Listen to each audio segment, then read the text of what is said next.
पुणे शहर पोलीस आयुक्तालयाच्या हद्दीमध्ये अवैध धंदे चालवणाऱ्या स्पा सेंटरवर कडक कारवाई करण्यात आली आहे। या कारवाईमध्ये अनेक परदेशी मुलींसह परराज्यातील मुलींची देखील सुटका झालेली असून संबंधित स्पा मालक आणि चालकांवर गुन्हे दाखल करण्यात आले। मात्र पिंपरी चिंचवड पोलीस आयुक्तालयाच्या हद्दीमध्ये मात्र अजूनही सर्रासपणे अनेक स्पा हे सुरू असल्याची माहिती आता समोर येते। यामध्ये सारा unisex spa Wakad, Lawrence spa Hinjewadi, prince the spa तसेच तुक्ता wellness spa, glow spa, the spa palace, icon body spa Pimple Saudagar यासोबतच golden spa Hinjewadi, bliss Thai spa Wakad यांचा समावेश आहे।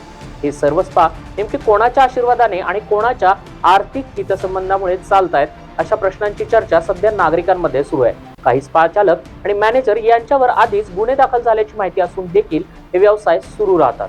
हे नक्की कसं? पोलीस प्रशासन यांना परवानगी देतं तरी कसं?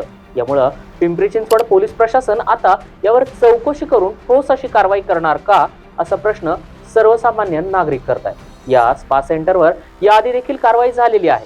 संबंधित मालक कोण आहेत, त्यांच्यावर आधी कारवाई झाली आहे का, तसेच त्यांना कोणाचाही पाठिंबा आहे का याबाबतची माहिती लवकरच झूम ऑन न्यूजवर उघड केली जाईल।